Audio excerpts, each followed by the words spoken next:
Get the fuck wrong. Man, push fuck that. Man, where that shit at? Perfection. In the world of video games, it's a very strange thing. What might be perfect to me could be just okay, or even bad to you. But if I asked you to name a game that was just perfect in one specific category, could you? How about a perfect story? Maybe a perfect soundtrack, a perfect protagonist, or perfect balancing? To be honest with you, for pretty much every category, I couldn't. I found that there was only one category that I could confidently name: gameplay. And within that category, the game that I believe is perfect: Metal Gear Solid 5: The Phantom Pain. To this day, this is my favorite game of all time. Before you even finish that comment, I know what you're gonna say.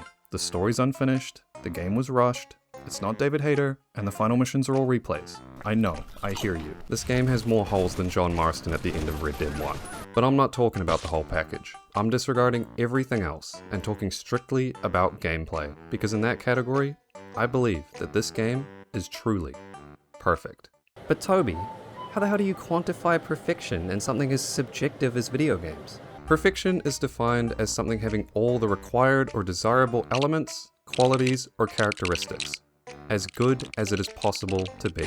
Okay, what elements are required or desirable in an open world stealth action game? For me, that's movement. If getting around the open world is at all monotonous, slow, or annoying, you're doing something wrong. Stealth mechanics? If I ever feel that I'm unfairly discovered, or on the opposite end of the spectrum, feel that I could walk right past enemies without them noticing, then that's not perfection. Gunplay. Put simply, I should enjoy shooting people, and using every type of gun there is in the game. There also shouldn't be any option that feels perfect in all scenarios. There sure as hell should be progression in the weapons that I can unlock.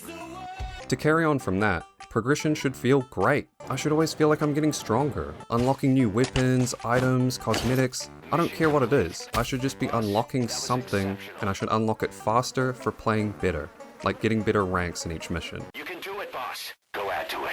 Finally, and most importantly, there should be serious and meaningful player interaction with the game world in as many ways as feasibly possible. If a player wants to do something, the game should recognize that and give some sort of feedback to the player. That might sound completely abstract, but think of it like this. If I shoot a bullet at a wall, I expect sparks to fly or chunks of concrete to pop out. If I shoot an unsuppressed weapon, I expect people in an area to hear it and react accordingly.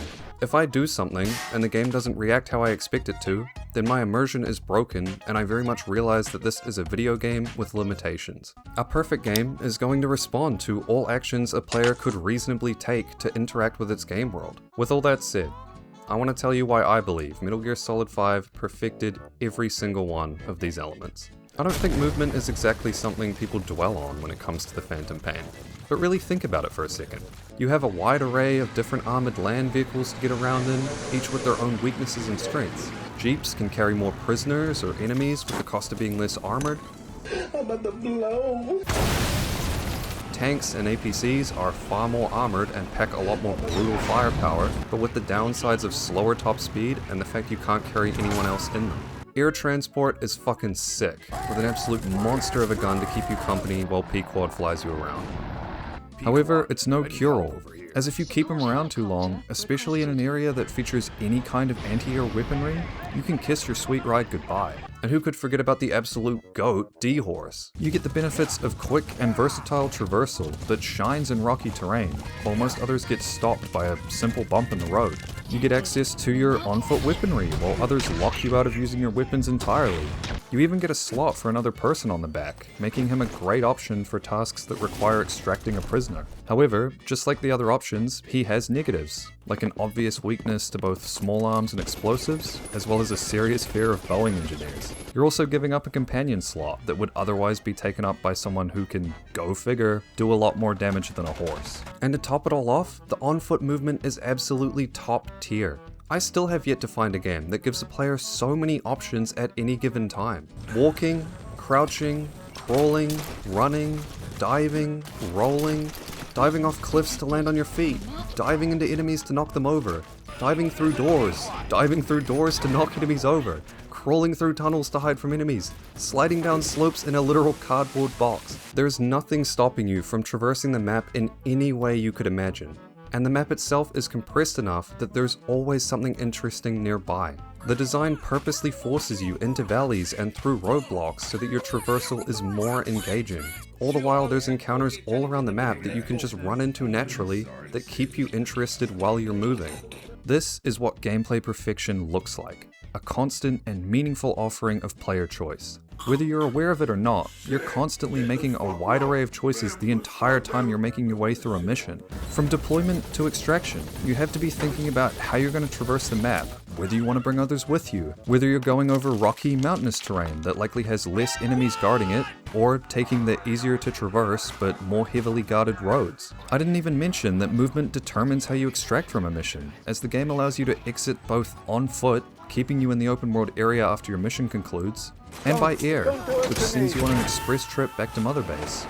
And hey, while you're moving, why not shoot some people? The gunplay is second to none. We got shotguns, snipers, assault rifles, grenades, claymores. I'm talking homing launchers to water pistols, baby. You want it? We got it. Every single weapon in your arsenal feels absolutely great to use. Recoil exists, but doesn't blow your shoulder off like it does in Tarkov, and also manages not to make every gun feel like a pea shooter like in Call of Duty. The weapons act exactly as you would expect them to. Shotguns blow unarmored enemies away while sucking at longer ranges. Snipers are incredibly accurate and perfect for long-range engagements, but have a slow rate of fire that makes short-range fights dangerous. Even the water pistol has a unique use case. Your enemy's got some pesky fires going that make you too visible at night, couple squirts, and it's darker than the Your arsenal starts small, ensuring you're not overwhelmed from the get-go. You're going to be starting with a simple, lethal AR and a non-lethal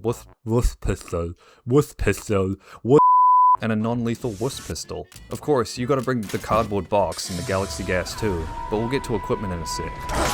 You'll quickly learn that headshots are beneficial, if not essential, especially if you're looking to get higher ranks on missions through non-lethal stealth approaches. Even with the starting equipment, you're offered more choices. Quiet or loud. Lethal or non-lethal. Us or You're given the freedom from the first real mission to experiment with the weapons and figure out what you like. From there, you can start to put together your first loadout. Picking a loadout is like fucking fat bitches. You gotta draw the line somewhere. That line being how much GMP you want to spend on your weapons and equipment.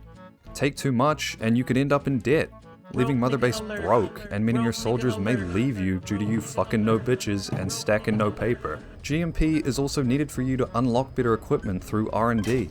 This system ensures you're not flooded with options out of the gate. As research is completed, your weapons and equipment will get better, getting improvements like better sights, larger magazine sizes, longer lasting suppressors, and better damage. This is what I meant earlier with top tier progression. You can choose what is researched and when. Meaning if you don't give a shit about tranking people and instead want to commit a few war crimes with some anti-tank weaponry, you can invest heavily into explosives rather than trank pistols. And to complement all those weapons, let's talk about some equipment. I could make a whole video talking about all the interesting ways you could use your equipment, but I'll keep it brief by talking about my favorites. Decoys allow you to activate a balloon replica of yourself that plays voice lines to attract enemies.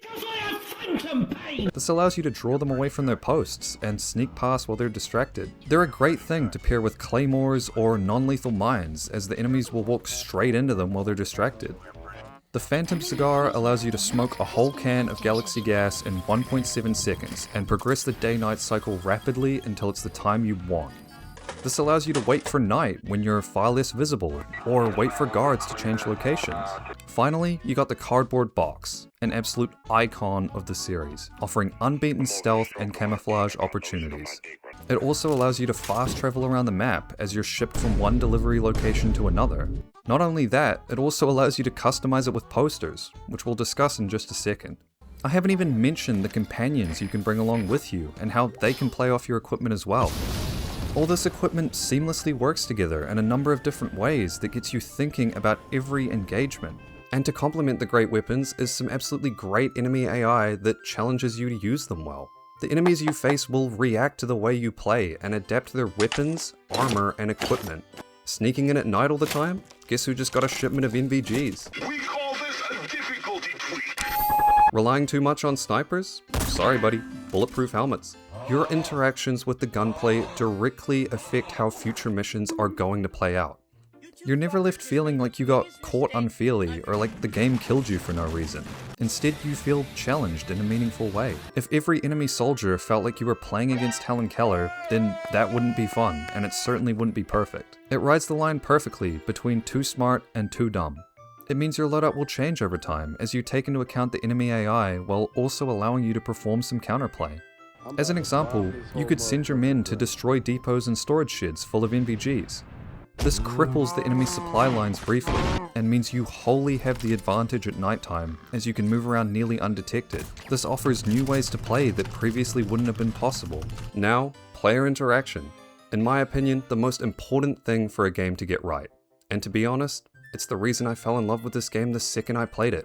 This is the only game I've ever played where every single thing that I tried to do has worked and been recognized by the game. Let me give you some examples. Let's start with the box. The box is great. Everyone loves a good box, right? Let's say you're sneaking around an outpost and happen upon a poster. A rather sticky poster. Now, you think, I wonder what I can do with said poster. You open up your inventory, and you find your box has a slot for posters. You wonder, would enemies get distracted by this poster if I showed it to them? Yes, they would.